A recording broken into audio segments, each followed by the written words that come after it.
Hi, and welcome to tabletopbattle.com. This is Anne, and we are soon going to play the first scenario of Terminator Genisys, the miniatures game.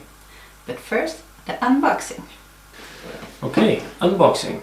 But first, you may have thought this is my wife, but she's actually a rent model.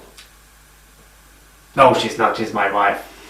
And she's amazing because she is actually going to be a part of this unboxing and the first scenario that we play. And that is just to see if what Alessio Cavatore says, this game is so easy that anyone can play it. This woman has never played a miniature war game in her life. Have you? No. Never. Never. So we will do the unboxing and then we will do the first scenario that she will play and we will see if it's true or not. Okay, unboxing. Okay, what's in the box? You get your rules book. It's 128 pages and it also includes advanced rules which will let you play advanced games. Yes. I want to say one thing first. Many people will probably just think about this as Terminator and the Resistance, but I thought as soon as I opened this box and read the quick start rules and saw all the stats that were included for other models, think Holocaust, think bands of humans that are roaming the countryside.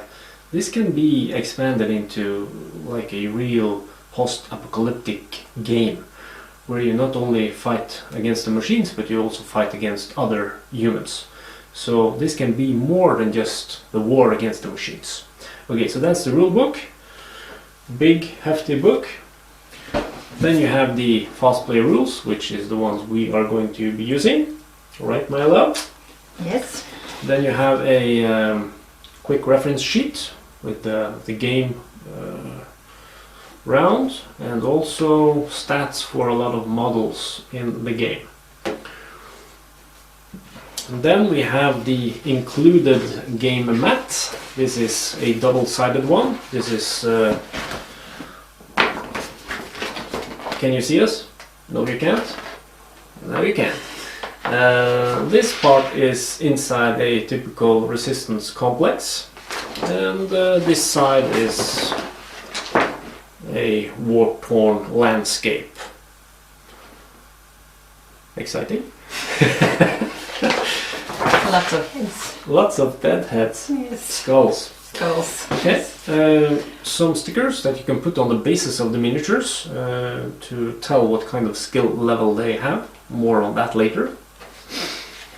And then you have lots of counters for shooting ranges and activations and stuff like that. Movement. Everything you need is included. You don't have to get anything else to play this game. And here are some markers to use as debris and terrain. We will assemble them and probably use in the first scenario. And then, last but not least, the miniatures. And this is one of the selling points of this game. You do not need any glue. These are snap fit.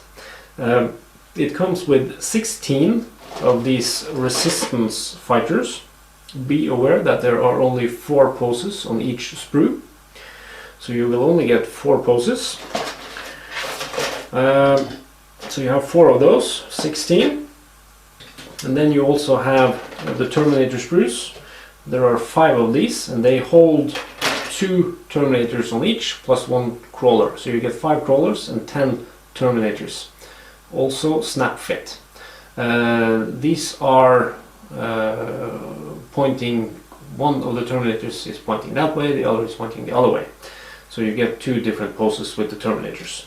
I'm sure there will be more models as this game expands and grows. So those are your Terminators. Then you have dice. Normal dice for those of us who has been playing Dungeons and Dragons. There are from D4 to D20. two of them, two of each. And then you have the special fate die, which is a normal d6, but it also has a fate sign on it, if you can see or not. I don't know. More on that later. Since this is a first release of the game, it's also included a metal Kyle Reese model, which is a very nice model, which is also included in the special first edition of the game. I'm not sure if they're going to include them in the others. Okay, so we will now assemble a few models, and then we will put out the gaming board, and then we will see how easy this game is to play. Okay. Okay, my lovely wife, you will now try to assemble one of the Terminators. Good luck with that. Thank you. I'll do my best. Oops. Well, that went well. So yes. That is just... Maybe take the other one, because I didn't get that on camera. What did you do? I just... Snapped it off. Okay, so that is the base of one of the Terminators. Snapped it off. And then you use the pliers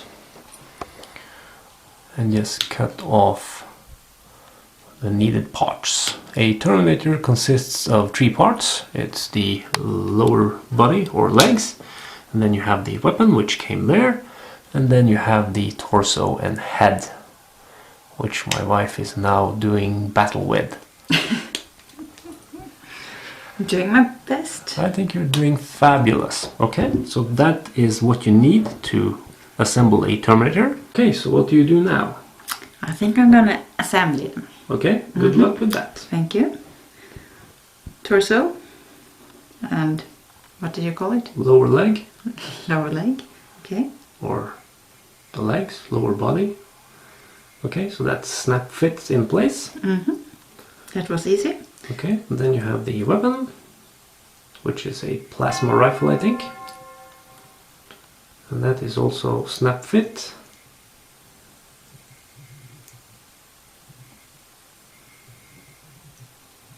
Okay, so there you go. And it's also possible to move it. Of course, putting some glue on there to make it stay is recommended, because that won't last forever. Okay, and now we will assemble the resistance fighters. It's the same concept, so we will not show you that. And then we will play the first scenario. So the table is set up as per the scenario rules for scenario 1 in the quick start rules. Just a quick note about the resistance fighters. They come together like the Terminators. It's only 2 parts, weapon and body. And like I said, there are 4 poses, but of course you can mix the weapons so that they look slightly different. What I would like to have, though, is a list of what kind of weapons and what they look like, because if you're not familiar with this, it's very hard to know what is a plasma rifle and what is a light machine gun and so on and so on. So I couldn't find it anywhere how the weapons look. You have a number of weapons on the spruce, but it's not so easy to tell them apart, except of course from the rocket launcher and the rifle. You can tell those apart, but a plasma rifle and a assault rifle, that is not so easy to tell apart. So that could have been a little bit better. Apart from that, very easy to set up and to get going. We have some terrain here as per the scenario rules, and my wifey over here is ready to play her first game ever. Oh yes. Okay, so the first thing we do is the tactical roll off, and my wife will now roll a d6 and see how much she scores. That's a 3, and I roll a 4, which means I get to decide who will go first. Okay, so the first thing we do after we have decided who has the tactical edge is to roll the fate die. The player that gets the tactical edge, in this case me, decides who will go first, and I decided that I will go first. You roll the fate die, and on this die there is numbers 1 and 2 and fate. This will tell you how many activations you get for this turn. So if you will now film my roll, that's a 1. So I get 1 activation for my first turn. Okay, so I got 1 activation. I take my activation marker and put it next to the unit I want to use, which is this guy. And this is handy if you are going to, well, you can get more activations. You can also get 2 if you roll a 2 on the die, and you can also get more activations if you have a commander with you. In this game we do not have any commanders, but you can get up to 5 activations for the resistance. So this guy is now going to perform an action, and he is going to move. I'll now flip this over to show that he has been used, and I take the walk marker and indicating that I can walk all the way up to this barricade. The cool thing about the movement of these guys is that this is actually 6 inches. It's only 5 inches long, but when you move it, you take the model from the back and to the front, and he has then moved 6 inches. Anyway, and they can move whatever way they want. You can put them on the side or in the front or whatever. So he is going now from this side and over here and taking cover behind the barricade. Okay, so now I have moved my resistance soldier into a better position. I will now take a shot at the Terminator. This is a plasma rifle. It has a semi-automatic function, which means that if it is within short range, which is this one, I get 2 shots. If it's above this, I get only 1 shot, and as you can see, it's over this length. So I will hit on a 6, and also I get only 1 shot. If it was within this range, I would have gotten 2 shots. So that is important. Move your units. So here is a D6, and I need a 6 to hit the Terminator.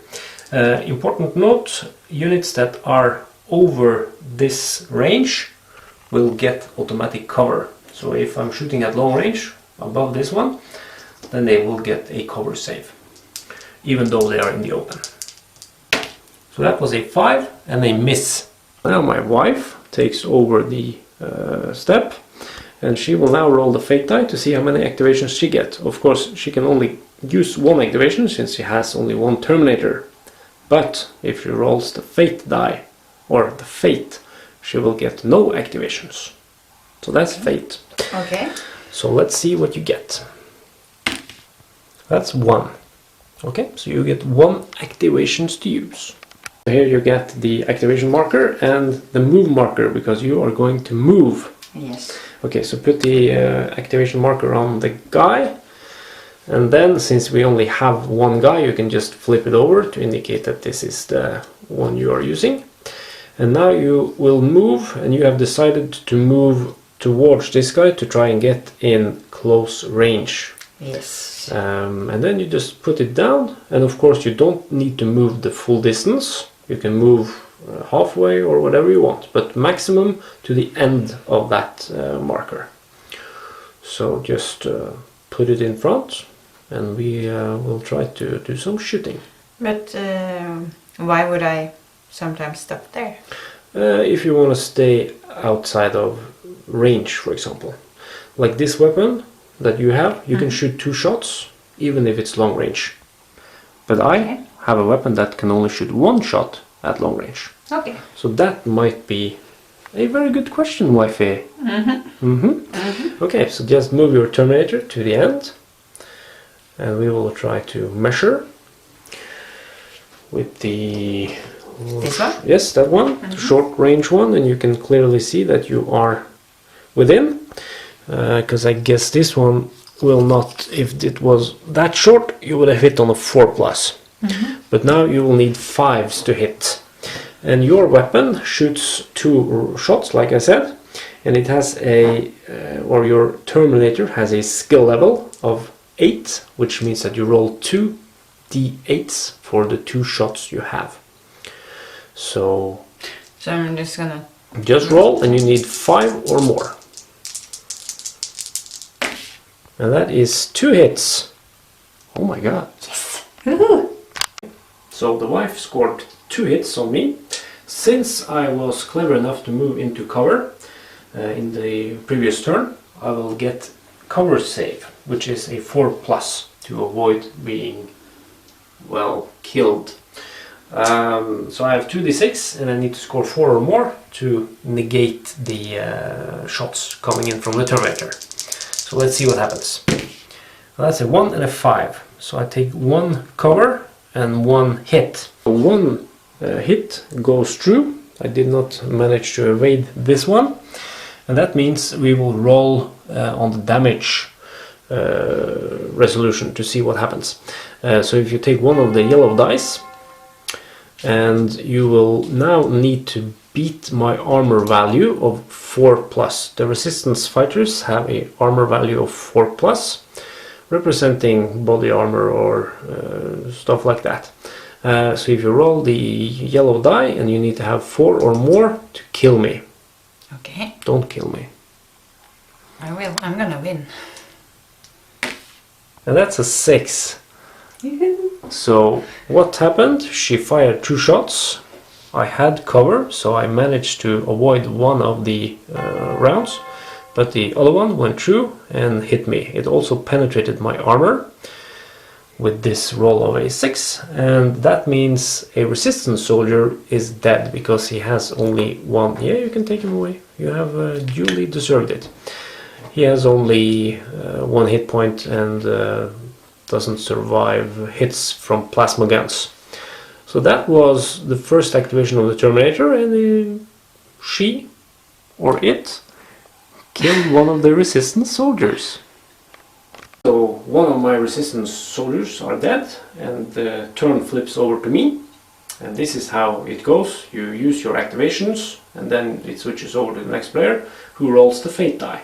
So now I will roll to see how many activations I get this time. Hopefully it's 2, so I can use both of my guys. And that's 1. So that's 1 activation. This time I want to... Okay, I will move this guy, and he will move and shoot. So I will use the walk template, like so. And now I will be shooting over terrain, which means that he will get cover. I'm also outside of short range. That means, like I said previously, you get cover anyway if you're shooting above long range. So, semi-automatic weapon, only shooting 1 shot when it's over long range, and I need to have a 6 or more because it's at the long range. So here is a 6. No, that's a 1! Why are you laughing? Why I'm laughing? You can pause now. And of course, since she has only 1 Terminator, she can only use 1 activation. I will always be able to finish my guys in this round before we go back and start again. So since I rolled only 1 fate last time, I still can take all my activations since she is finished. So this will be a move action on this guy, and he will move up to this area terrain. This is area terrain. Since I'm not fully within it, I cannot be seen. Since it's covering me, of course it's higher than it's pictured here. So I'm now behind this, and I cannot be shot at since I am in cover. So that was the end of the first turn, and now we will do the tactical roll-off again to see who will decide who goes first this turn. She rolls a 4, I roll a 6. So what did you say? Can't say that on camera. Okay, sorry. Okay, so I decided to go first again. I rolled a fate die, and it's 2. That means I get both of my guys at the same time, which is excellent. So I put the activation markers down. My first order will be to move this guy up into cover, no problem. He moves over here. I flip this one to show that he has been used. And now I guess I am within. So that means I'm now within short range. And I have 2 shots with my rifle, since it's semi-automatic and shoots 2 shots if you are within short range. I think I said that 1,000 times now. The skill of the resistance soldier is a 6, so I roll a 2d6 because I have 2 shots. And to hit, I need now 5 plus. And that is 1 5, which means I now will roll the power of my weapon, which is an 8, the same as the Terminator. I just need to check the armor. Oh my! The Terminator has an armor of 8, so I need an 8 to actually damage you. Oh, it's an 8! Too That's bad. a good one. Mm-hmm. So a lucky 8 actually scores a penetration on the armor value of the Terminator. Terminators, if you wonder why she didn't move into cover in her first turn, is because Terminators have a rule that says mindless. They do not take cover saves. They just go straight on and go for their objective. And of course, since I need 8 to damage them with my weapons, the chances are slim that I will actually manage to destroy one. But I got lucky this turn. And now you need to take a I'll be back roll, which the Terminators have. Mm-hmm. On a d6 you roll 5 or a 6, you turn into a crawler. If you do not roll a 5 or a 6, you are destroyed, and I have won. And I'll not be back. Correct. Okay. I'll be back. That's a 1, so you're not back. I'm not back. So, but if you had rolled a 5 or 6, you would have turned into a crawler, and then you would have been able to continue as a crawler. But of course that would be very hard, because then you have no ranged weapons and stuff. So now I'm dead. You're dead. Okay. And that was the first scenario in the Terminator Genisys game. Quite easy, but a lot of fun. And also to play with my wifey for the first time. Yeah. But like I said, she is here to show that this is very easy. She has never read the rules, and she has no problems to adapting to this. So all in all, a very easy game to get into and pick up and start playing. And I will do a little in-depth review of the book and all that afterwards. But for now, thank you to the wife for... Thank you and good luck.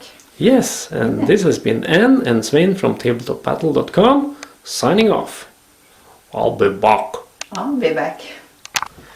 Okay, so that was the first scenario in the Terminator Genisys miniatures game, also called War Against the Machines. As you could see, we unpacked it, we put the figures together, and we played a game in a matter of minutes. We didn't read the rule book, we just skimmed through the fast play rules when we started, and that was enough to get us going. So I would say that Alessio Cavatore and River Horse has succeeded in their goal to make a war game that is accessible to all, and you get everything you need inside the box. So from that over to a thorough walkthrough of the different components in the game. So first of all, you are of course interested in the miniatures. Like I said in the beginning, they come with 10 of these Terminators. Snap fit, 3 pieces, no problem. If you want to have them able to be moved, then don't glue them together. This can make some nice poses for you. But of course, if you want them to be able to last, then you should put some glue on them. The only option of varying poses you get is moving the weapon and the torso, of course, and that the other model on the sprue is reversed, so it's holding the weapon the other way. There are also 5 of these crawlers. These require no assembly whatsoever, they just clip them out and they are ready to go. And as you remember from our little game, If she had managed the I'll be back roll, then it would have turned into a crawler. Problem is, then you can only attack with the close combat ranger, and that is a problem, since I had ranged weapons I could just fire until I killed it. So those are the Terminators. The sprues, like I've shown you, 2 Terminators on each and 1 crawler, and then the weapons for them. And then you have the Resistance. They come with 16 different or 16 soldiers. There are 4 poses on each sprue, and there are of course 4 sprues to make 16 guys. Each sprue also come with 6 weapons. And this is what I was talking a little bit about when we did the scenario, that it's quite hard. Of course, you know, this is a bazooka. You can tell that, but the difference between this one and this one and this one, it's not so easy to say. So either mark it on the sprue or include some kind of leaflet that tells you what kind of weapon it is, since they have different weapon profiles in the game, so it can actually be important. The good thing is, of course, that you can change the weapons on the guys whenever you like, because if you don't glue them, they are just snap fit. So if you want to have 2 guys with rocket launchers, no problem, and next game 1 guy, then just take it off and put a plasma rifle in there instead. So that is excellent, and of course one of the major selling points for this being a game that is very accessible for everyone, and you do not need to have much in the way of modeling skills to make this work. Then of course you have the movement templates and the shooting range templates. They are double-sided, so shooting on one side and movement on the other side. So that is quite clever. Crawling for Terminator crawlers, of course. Then you have walking, which lets you walk and shoot. And then you have running, which allows you to move into close combat and then do a melee attack, but you cannot run and shoot. On the other side of this is the 5+ that you saw us use a couple of times. This indicates short range. If you're shooting above this range, it will be a 6+ to hit. This is point blank range, needing force to hit. And then you have the close combat, which is used for example, if you take this one and you run, then you can place your model in the middle here, and this is the additional reach that you have. So this is actually 12 inches when you put the model in the middle, and then you have 2 inches more here, so 14 inches total range. That is also quite cool. Okay, more markers. You saw these guys. These are to denote that a unit is ready for action and that it has done its action. It's very useful if you have a game where you play, for example, 16 of the Resistance and 10 of the Terminators, because a game round lasts as long as there are miniatures on the table that hasn't done anything. So this is very nice to show if people are done or not, much like in bolt action where you have the order die to indicate the same. And they are of course double-sided, so you can just flip them over as you use them. Then you have wound markers. These are to indicate units that have resilience, that they can take 1 or more hits. Then you use this to indicate if they have received 1 or 2 hits. Then there is a marker for a sniffer dog. There are of course several of these markers in the game, not just one. So sniffer dogs for use when you are playing infiltration missions, that the Terminator is coming in dressed or looking like a Resistance fighter. Then the sniffer dogs can actually pick them out. Then you have something interesting, and I say interesting because this is a marker to indicate that something has landed. And of course in the basic game you only have foot soldiers and the Terminators walking or crawling. But of course this means that there will be included flyers in the game, like the hunter killers and stuff like that. And there are rules for those things in the rule book in the advanced section. So that is very cool. Then you have something called an objective marker. These are also double-sided, as you can see here. It's pretty cool concept. If you have, say, 5 of these guys ranging from 1 to 5, then you can have one of them being the objective. So you can put them like this on the table. You have 5 of these indicating an objective, but maybe it's only number 1 that is the real objective, and when you flip it over you see that, okay, I found the objective, or that was number 9 or 6, I did not find the right objective. So objective markers, there are plenty of these guys. And then you have command markers to show command values. And this is of course if you don't play with Kyle Reese, the special model that comes in the first editions of the box. He has a command value of 5, but if you want to play a game with a regular resistance soldier, for example this guy, he can just get one of these and you can say that he's some kind of officer or lieutenant, and then having a command value, since they are not normally on their profile.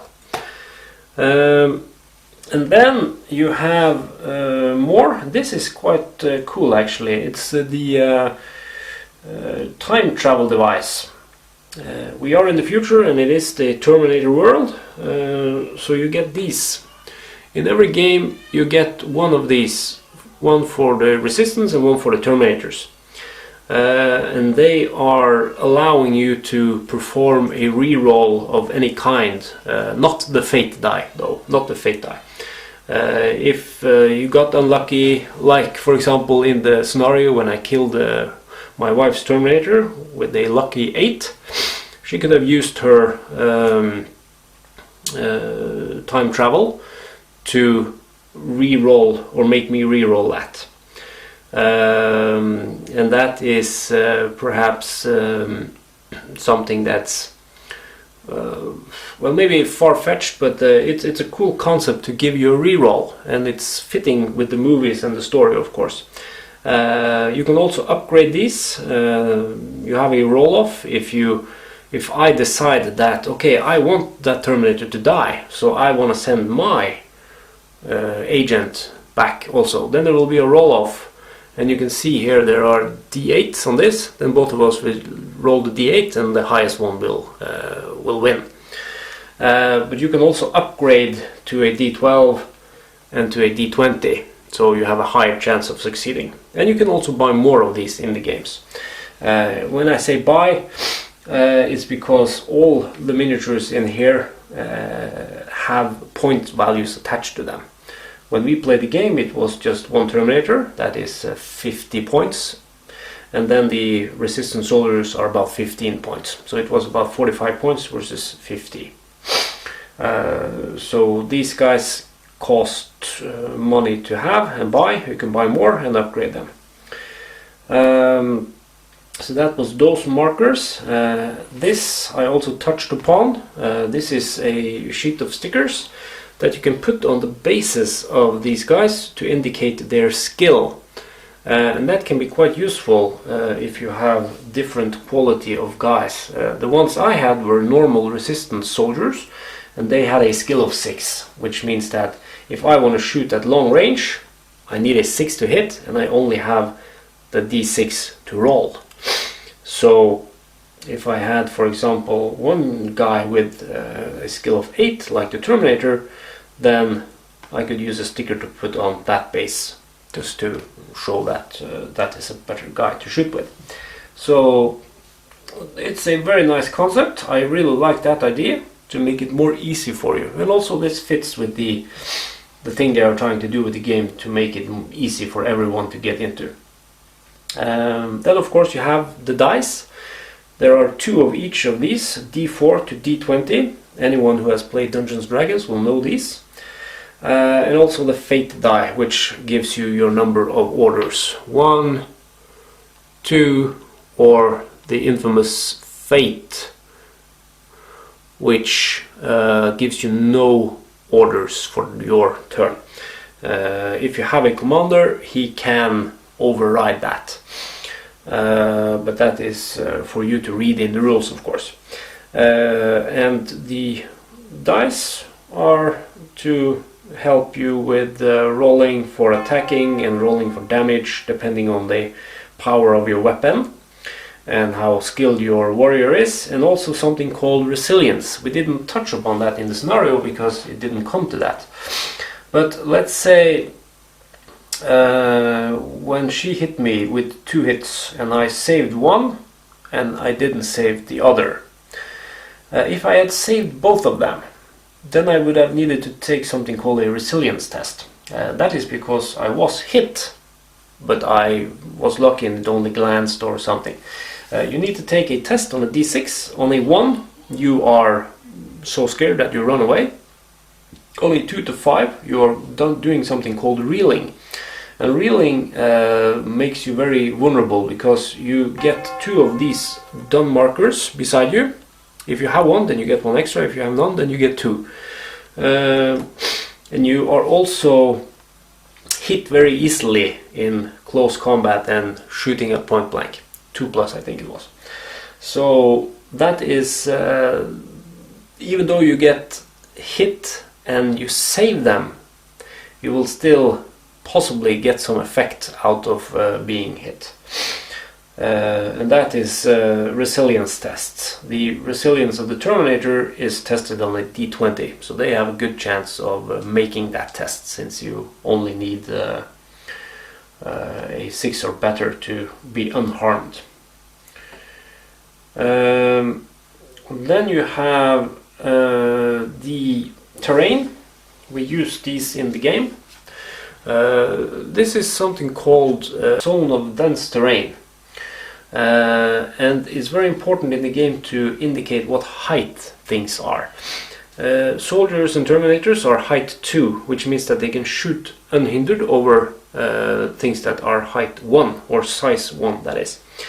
Also in the game I was moving one of my guys up until this thing. We should have told you that this was, in that scenario, a size 2, which means I cannot be shot at because the Terminator can't see me.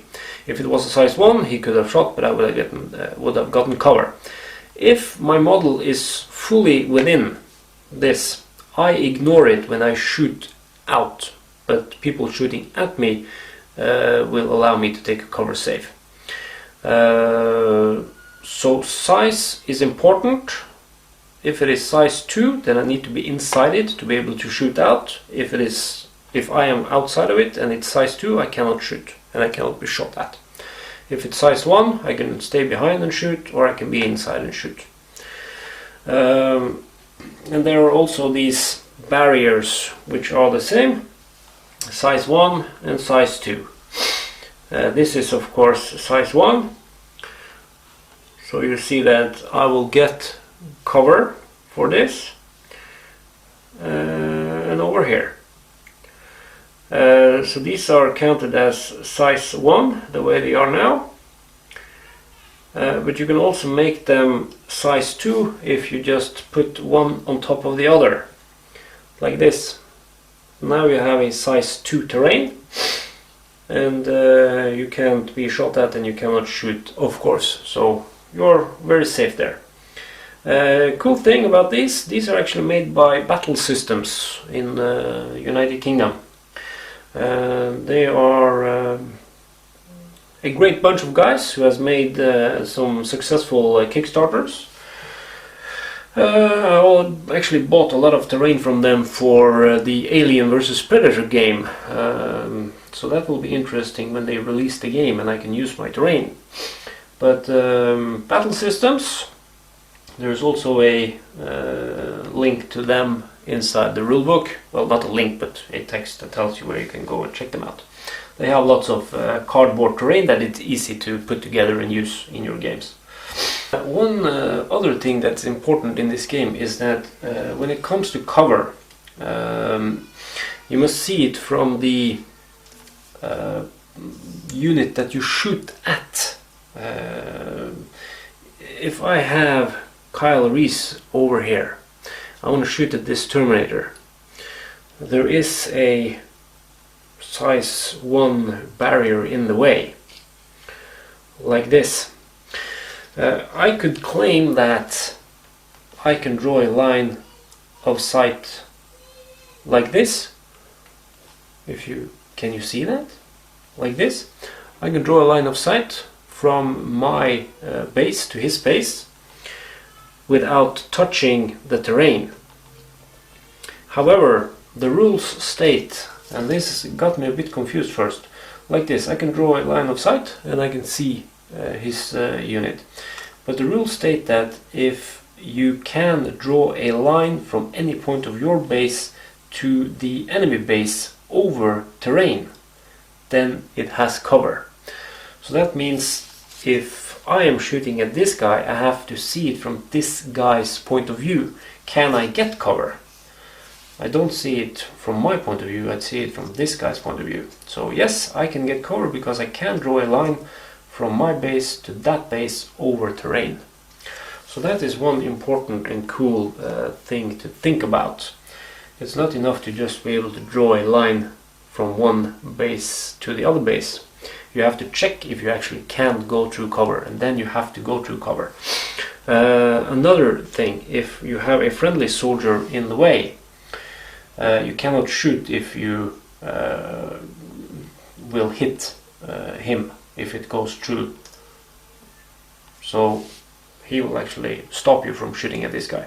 If it's the other way around, if I want to shoot with this guy at Kyle Reese, if I can draw a line through the model in the middle, then there is a chance that he gets hit if I make my cover safe.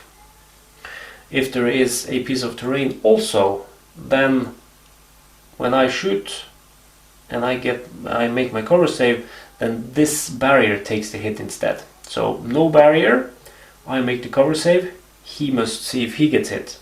If there's a barrier between and the soldier, then I do not have to check if he's hit. So that is something to think about. Also, these guys block line of sight. So if I'm directly behind, then the Terminator cannot shoot at Kyle Reese, he has to shoot at this guy. Friendly units block line of sight, and also enemy units, of course. So models or the bases, when they are matched up, they will block line of sight. Okay, I think that was it. Then of course you have the fast play rules that we used.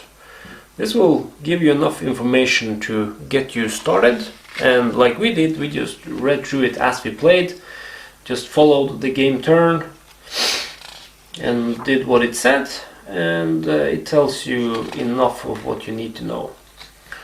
This is read through in 15-20 minutes. So easy to get into, and it holds the necessary information about the scenarios. This is the one we tried, one called Firefight, how you set it up, and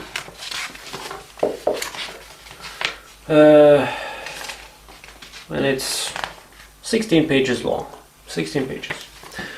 And then of course you have the sheet with the rules reference, also very handy. When you have used this one a couple of times, you can start using this one.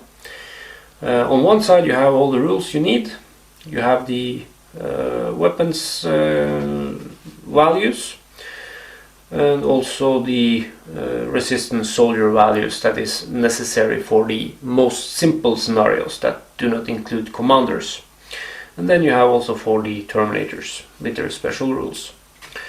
On the other side, there are stats for all the units that are presently released. And of course some that are not released yet. And I guess there will be even more. But like I talked about, here are, for example, Apache attack helicopter. There's a Black Hawk transport. You have T-1000, made famous in Terminator 2. You have Cyborg Infiltrator. You have Spider Tank. So there are a lot of things that will come and things that are already available. If you go to riverhorse.eu, I think you will find what kind of models they have available. But the interesting thing is that it holds a lot of stats for a lot of different units and a lot of different weapons. For example, you have sticky bombs, you have a bow, crossbow, pistol, submachine gun, shotgun, RPGs, mortar, chain gun, minigun, flamethrowers, heavy plasma gun, and stabbing / cutting parts. And that I think is for the T-1000. And also, like I touched upon in the intro to this video, the first thing I thought about when I was reading through this rulebook was that this could be a very cool post-apocalyptic game. You can just use a stat line for a cop, for example, and then you have the option to have a band of roaming marauders or something like that. And of course, thinking about Mad Max and the movie just released, people will be interested in the post-apocalyptic gaming, I think. And this will get you right into it. If you have models of normal people with weapons and well, unnormal people, because some of them look quite scary, then you can use some of these stats. Just pick what you want to use, and then you can make a band of crazy people that go and attack the machines, for example, or they can attack the resistance, try to steal supplies, or you can just have two bands going at each other, for example, fighting over a house that has some supplies or a food market or whatever. So don't think just Terminator, think post-apocalyptic. Very, very cool. And last but not least, in this box you will also find the battle mat that we were playing on. And this is double-sided, just like I showed you. And one side holds the resistance base, or a resistance base, that you can use, for example, for the infiltration scenario that is included in the quick start rules. And the other side of the map is the one we played on, which is a post-apocalyptic world. A lot of skulls here. In the main rule book you will also find a lot of hints and tips and tricks to help you build your own terrain, for example. And they're also possible to photocopy more of your movement templates and all those things. They will tell you in quite good detail how to build a game board. So that is something cool they have included in this game, or in this book. The gaming table, making your own playing area. Then there are how you can make terrain. They want you to have a good time, and they want this box to be a help for everyone that is fresh and new. So you get everything. You get easy to set up models, you get easy to start playing, you have everything you need. And when you want to get a little bit more advanced, they also tell you how to make a game board, how to make terrain. So very successful with that. Apart from that, you have a lot of scenarios. You have narrative scenarios that tell you a story. You also have just normal scenarios, and you have the stats for the different people: Kyle Reese, Sarah Connor, and here you also see the force list. Here's Arnold, and you also have the force list telling you what they cost each model.